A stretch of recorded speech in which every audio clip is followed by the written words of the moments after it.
दोस्तों,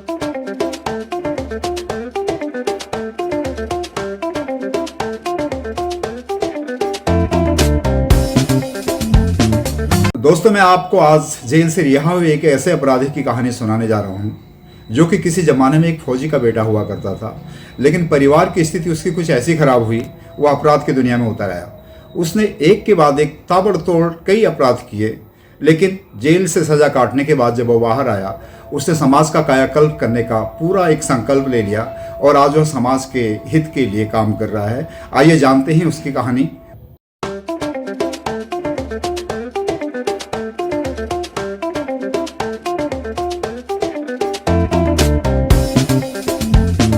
लेकिन दोस्तों, राजेश ने किस लिए अपराध किए थे, हमें उसके कारणों पर भी झांकना होगा, उसकी मजबूरियों के बारे में समझना होगा। लेकिन मजबूरियों का समाधान अपराध के क्षेत्र में कूद जाने से या अपराधी बन जाने से कभी नहीं होता है। जब आदमी कोई अपराध करता है तो एक ऐसे दलदल में फंस जाता है जहां से निकलना बहुत मुश्किल है, और ऐसा ही राजेश के साथ भी हुआ। उसने अपनी जवानी के 14 साल जेल को दे दिए। आखिरकार जब वह जेल से बाहर आया, उसका न तो घर था न ही उसका परिवार था। उसको बहुत संघर्षों का सामना करना पड़ा। आइए जानते हैं उसके बारे में पूरी कहानी। तो सुनिए, आपका स्वागत है इस कहानी में।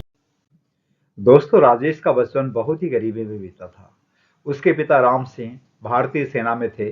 तब उसके चारों ओर खुशियां ही खुशियां थी, क्योंकि उसका बचपन आराम से बीत रहा था।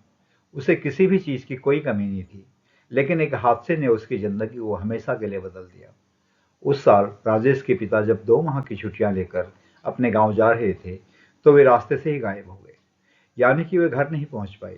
जबकि नन्हा सा बालक राजेश, उसकी छोटी बहन कल्पना और उसकी मां नमिता बड़ी बेताबी के साथ राम सिंह के घर पहुंच जाने का इंतजार कर रहे थे। लेकिन उसके बाद राम सिंह अपने परिवार में कभी नहीं पहुंच पाए, और आज तक इस बात का पता नहीं लग पाया कि वे कहाँ हैं या उनके साथ तब क्या हुआ था। क्योंकि दोस्तों, राजेश के पिता अपने गांव नहीं पहुंच पाए, जबकि अपनी बटालियन से वो घर के लिए चल चुके थे, इसलिए उनके बारे में लोग तरह तरह के किस्से गढ़ने लगे। यानी कि जितने मुंह उतनी ही बातें। कोई कहता कि वह रास्ते में ही जहर खुरानी का शिकार हो गए थे। किसी लुटेरे ने ट्रेन में उनसे दोस्ती गांठ ली और उसी बहाने कोल्ड ड्रिंक्स में जहर मिलाकर बेहोश कर दिया, और उनका सारा पैसा और सामान लेकर भाग गया, और रास्ते में ही राम सिंह की मृत्यु हो गई। इसके बाद पुलिस ने किसी लावारिस लाश की तरह उनका अंतिम संस्कार कर दिया। दोस्तों, राम सिंह को लेकर गांव तथा आसपास के क्षेत्रों में तरह तरह की बातें थी, लेकिन अभी तक सच्चाई सामने नहीं आ पाई है कि आखिर उस दिन उनके साथ हुआ क्या था। खैर, इस हृदय विदारक घटना के बाद सेना ने राजेश के पिता को भगोड़ा घोषित कर दिया और उनके परिवार की किसी भी प्रकार की सहायता करने से भी साफ इनकार कर दिया। जाहिर है, अब उसका परिवार गर्दिश में था, मुफलिसी में था। तो दोस्तों, अचानक आई इस मुसीबत ने राजेश के मन को झकझोर कर रख दिया। पिता के लापता हो जाने के बाद परिवार के समक्ष 2 जून की रोटी का सवाल खड़ा हो चुका था। इसलिए राजेश की मां लोगों के घरों में झाड़ू पोछा लगाने का काम करने लगी, ताकि जैसे तैसे घर का खर्च और बच्चों के स्कूल की फीस भरी जा सके। गरीबी के कारण राजेश के परिवार को बहुत सारी मुश्किलों का सामना करना पड़ रहा था। पैसे न होने के कारण राजेश और उसकी बहन 8वीं कक्षा से आगे की पढ़ाई नहीं कर पाए। इसी बीच राजेश का उठना बैठना अपने मोहल्ले के कुछ आवारा किस्म के लड़कों के साथ हो गया, जो दिन भर आवारागर्दी करने के साथ ही स्मैक इत्यादि का नशा भी करते थे। अब राजेश भी उनके साथ स्मैक का नशा करने लगा, और अपने परिवार की जरूरतों व नशे के लिए वह कभी कभार लोगों के घरों व दुकानों से छोटी मोटी चोरियां करने लगा था। साथ ही वह गरीबी के चंगुल से बाहर निकलने के भी तरह तरह की योजनाएं बनाता रहता था।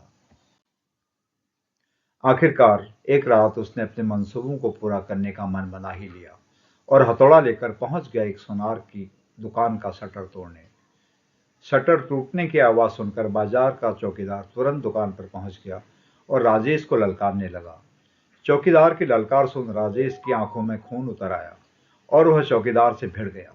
उसने अपने हाथ के हथौड़े से चौकीदार के सिर पर एक के बाद एक कई वार कर दिए, जिस कारण उसकी घटनास्थल पर ही मौत हो गई।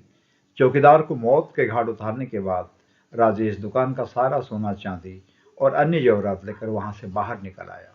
चोरी के जेवरात को सही ठिकाने लगाने के साथ ही खुद को भी पुलिस की नजरों से छुपाए रखने की समस्या थी, इसलिए उसने दूर की एक घनी आबादी वाली स्लम बस्ती बवाना को अपनी शरण स्थली बना लिया। वहीं से कभी कभार रात के अंधेरे में बाहर निकलकर वह औने पौने दामों में चोरी का सोना बेचकर अपना खर्च चलाने लगा। दोस्तों, आपने यह कहावत अवश्य सुनी होगी कि अपराधी चाहे कितना ही शातिर क्यों न हो, अपने पीछे कोई न कोई सबूत अवश्य छोड़ जाता है। ठीक ऐसा ही राजेश के गिरोह के साथ भी हुआ। एक शोरूम में डकैती डालने के दौरान वहां के सीसीटीवी कैमरे में पूरा घटनाक्रम रिकॉर्ड हो गया और उसकी फुटेज पुलिस के हाथ लग गई। चूंकि ताबड़तोड़ आपराधिक वारदातों को अंजाम देने के कारण इस गिरोह ने पुलिस का चैन हराम कर दिया था, इसलिए सबूत मिलते ही उसने इस गिरोह को धर दबोचने के लिए जगह जगह दबिशें देनी प्रारंभ कर दी। हर जगह अपने मुखबिर छोड़ दिए। आखिरकार एक मुखबिर की सूचना के आधार पर पुलिस ने राजेश के गिरोह को दबोच कर सलाखों के पीछे तक पहुंचा दिया।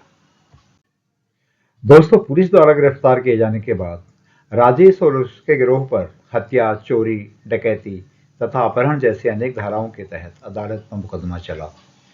काफी लंबी कानूनी प्रक्रिया के बाद आखिरकार राजेश के गिरोह के सदस्यों को अदालत ने आजीवन कारावास की सजा सुना दी। दोस्तों, जेल में रहते हुए किस्मत से राजेश की मुलाकात एक दिन जेल के ही एक सहायक सुपरिटेंडेंट यानी कि एएस अंगद कुमार से होगी और उसने अंगद को बेहिचक अपनी सारी कहानी सुना दी। अपने पिता के लापता हो जाने से लेकर खूंखार अपराधी बन जाने तक की पूरी दास्तान। चूंकि यह संगत के मन में कैदियों के प्रति बेहद सहानुभूति थी, वह जेल में अनुशासन बनाए रखने के साथ ही कैदियों की मूलभूत सुविधाओं का भी पूरा ध्यान रखते थे। दोस्तों, अंगद उच्च शिक्षित, व्यवहार कुशल और स्मार्ट होने के साथ ही जेल के कैदियों में भी बेहद पॉपुलर थे। तो दोस्तों, राजेश को भी अब एएस अंगद की सहानुभूति मिल गई थी, इसलिए अन्य कैदियों की तुलना में उसका समय आसानी से कटने लगा और अब वह जेल की बेकरी में बिस्किट, नमकीन, मिठाइयां इत्यादि बनाने का भी काम सीखने लगा था, जिसके लिए उसे प्रतिदिन 412 रुपए भी मिलने लगे थे। किसी भी प्रकार की परेशानी आने पर एएस अंगद तुरंत उसका समाधान कर डालते। वे उसके बीमार होने की स्थिति में न केवल उसका ख्याल रखते बल्कि जेल के बाहर से भी उसके लिए दवाइयां ले आते ताकि वह जल्द से जल्द ठीक होकर अपने काम पर लौट जाए। दोस्तों, एएस अंगद हर समय राजेश के अंदर जीने का हौसला भरते, उसे साहसिक कहानियां सुनाने के साथ ही इंसानियत के भी सीख देते, क्योंकि अंगद को पता था राजेश जन्मजात अपराधी नहीं था। मजबूरी में ही राजेश ने अपराध की राह पकड़ी थी। वे हर हाल में उसे सुधार कर एक अच्छे नागरिक के रूप में परिवर्तित करने की ठान चुके थे। दोस्तों, जेल में राजेश का समय सही तरीके से व्यतीत हो रहा था। वह अधिकांश समय अपने काम में ही व्यस्त रहता, लेकिन समय मिलने पर वह अपने अब तक के जीवन के बारे में सोचने लगता। उसे अपनी माँ और बहन की भी बहुत याद आने लगती, क्योंकि जब से वह जेल में आया था तब से उसे उन दोनों की कोई खबर नहीं मिल पाई थी। जेल में भी उससे मुलाकात करने के लिए कोई नहीं आता, क्योंकि बहन और माँ के अलावा उसका अपना इस दुनिया में कोई नहीं था। दोस्तों, अपने बारे में राजेश जब भी सोचता तो उसे अपने किए हुए अपराधों की याद आती और उसे पछतावा होता कि अपने स्वार्थ के लिए उसने न जाने कितने ही निर्दोषों की हत्या कर उनके बच्चों को अनाथ बना दिया था। इसलिए उसे अब हर गलत और गैरकानूनी काम से नफरत होने लगी थी, जिस कारण उसने अपने जीवन को बदलने का फैसला कर लिया। अपने अतीत को भूलकर वह अब एक ऐसा जीवन जीना चाहता था जो हर एक को खुशियां बांटने के साथ ही गरीब, मजबूर और दुखियों का भी सहारा बन सके। तो दोस्तों, इस संकल्प के तहत राजेश ने अपने जीवन को बदलने के लिए कड़ी मेहनत की। उसने जेल में पढ़ाई की और अपने कौशल को विकसित किया। वह अपने साथी कैदियों के साथ अच्छे संबंध बनाने की कोशिश करता था और उन्हें सही राह पर चलने के लिए भी प्रेरित करता था। अपने साथियों के लिए उसका संदेश साफ था कि वे अपना अतीत भूलकर सभी लोग समाज की मुख्य धारा से जुड़ें। यही मंत्र तो उसे एएस अंगद ने दिया था, जिसका वो पालन कर रहा था। दोस्तों, 14 सालों के बाद आखिर एक दिन वह समय भी आया जबकि राजेश की रिहाई की घोषणा होगी। राजेश उस दिन एक नए व्यक्ति के रूप में जेल से बाहर आया, जो अपने जीवन को बदलने के लिए तैयार था। राजेश ने मन ही मन अपने अपराधों के लिए माफी मांगी और समाज में पुनर्वास के लिए काम करना शुरू किया। जेल से छूटते ही वह अपने घर गया, लेकिन उसे वहां कोई नहीं मिला।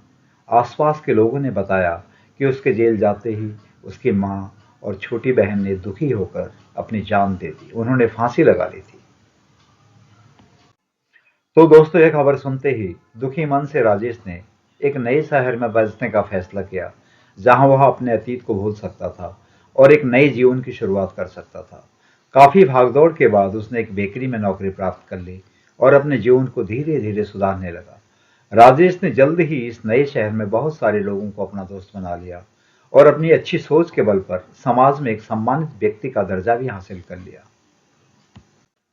तो दोस्तों, आपको एक राज की बात बताता हूँ कि राजेश जेल से छूट जाने के बाद अब एकदम बदल चुका है।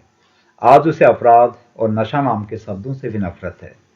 वह अपने पास आने वाले हर गरीब, लाचार, मजबूर और असहाय का सहारा बनता है, ताकि गरीबी और लाचारी के चलते किसी को भी अपराध के राह पर चल पड़ने को मजबूर न होना पड़े।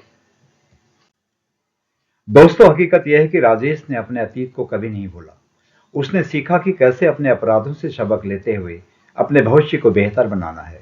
आज वह अपने अनुभवों से दूसरों को सीखने के लिए प्रेरित करता है और उन्हें अपने जीवन को बदलने के लिए प्रोत्साहित भी करता है। राजेश की कहानी हमें यह सिखाती है कि कोई भी व्यक्ति अपने जीवन में बदलाव लाते हुए समाज में भी बदलाव की क्रांति ला सकता है, चाहे वह कितना भी बुरा या खूंखार अपराधी क्यों न रहा हो। तो आइए हम सब मिलकर राजेश के बेहतर जीवन के लिए परम पिता परमेश्वर से प्रार्थना करें, ताकि वह अपने कर्तव्य मार्ग पर आगे बढ़ता रहे। धन्यवाद।